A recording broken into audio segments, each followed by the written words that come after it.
Okay mga ka-cruiser, andito ako ngayon sa New York at ito, nasa labas na ako ng pier o sa port ng barko.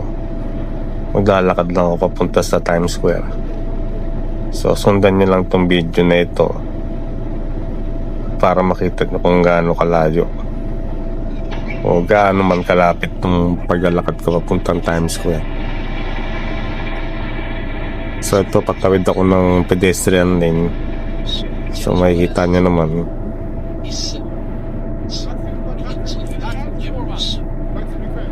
medyo nag-i-snow na nga rito at sobrang lamig ngayon dito sa New York.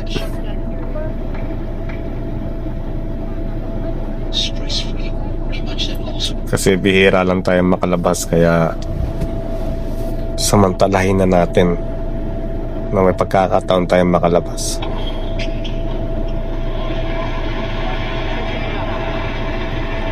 So medyo mabilis lang tong paglalakad ko guys, kaya pagtyagaan yung panoorin. Kaya pasensya na kayo kung medyo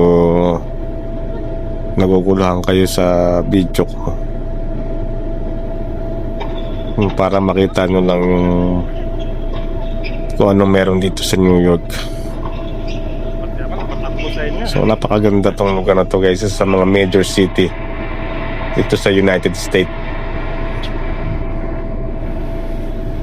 So kung maganda ng panahon ngayon or hindi malamig, hindi sobrang lamig, sarap maglakad-lakad dito.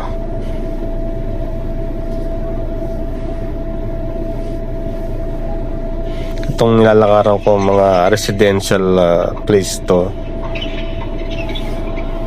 saan mga nakatira rito.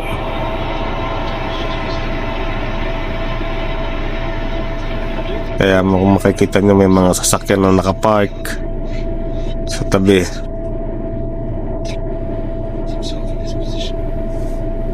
Kung mabagal kang maglakad-lakad dito, abuti ka ng mga 20 minutes. So kailangan medyo bilis-bilisan mo ng konti para makuha mo ng 15 minutes. Kasi from the pier dun sa sa pedestrian lane sa crossing, mga 4 na block. Tapos kanan ka, papunta na ng Times Square. So this is 42nd Street. Itong nilalakaran ko, makikita niyo naman yan na yung mga building. So naka pangalawang block na tayo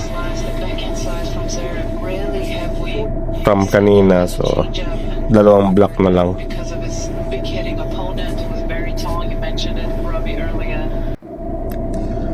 So guys, napaka-lamig nga rito sa New York. So kaya ang paglalakad ko napakabilis. Kaya kung magbibideo talaga ako, medyo naguguluhan kayo, pasensya na. Kailangan ko kasi rin maglakad na mabilis para makarating tayo ng maaga-aga dun sa destination natin. Ang masama pa nito hindi ko nadala yung hand gloves ko. So sobrang lamig sa kamay, parang nang nagpo-frozen yung mga kamay ko. Pero kaya pa naman. Talagang tiyagahan mo maglakad dito. O kung ayaw mo, pwede ka naman mag-taxi. So mas maganda ng lakarin ko dahil para makapag-video ko. Sakaling makarating man kayo rito, makarating man din kayo sa New York, so makita nyo, may idea kayo kung paano nakarin to. So pangatlong block na itong narating ko, and then last block na lang. Ito, pakanan na yata ako nito time na to. So 4 na block na ang nadaanan ko pala. So papuntang Times Square na to, kung makikita nyo, no? Dami mga cinematic dito. Malaking screen for commercial ads, matataas na building. So napakaganda. Para lang din Makati tong lugar na ito, pero napakagandang downtown tong Times Square. So natin compare at the moment. Kumuha muna ako ng mga video dito. Sinamantala ko na habang nandito ko sa Times Square, papasok na ng another street. So kasi nga bihira nga lang tayo makalabas.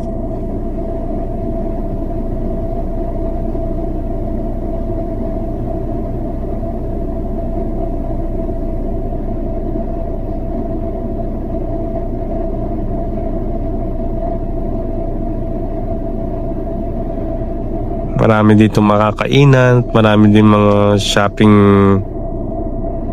center, shopping galore.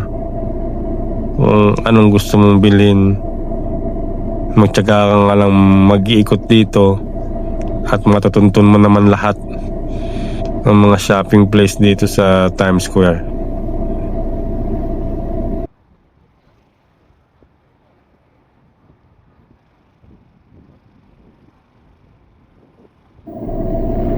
So guys, nandito na nga ako sa pinaka sentro ng Times Square. So kung makikita nyo sa video, akala nyo lang medyo magulo-gulo, pero ayan na yung pinaka sentro ng Times Square. Hindi lang ako makalayo-layo kasi nga baka maubos ang oras natin namamalayan. So ito, nakatayo ako sa gitna, binibidyoan ko paikot 360 degrees New York Times Square. Nga lang guys, sobrang lamig dito, hindi ka makatagal. So itong video na to medyo na dugtong ko lang siya, may mga cut din.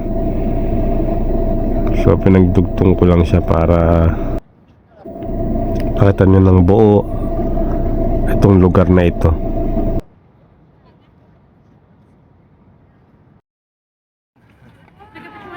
No. It's alright. Thank you.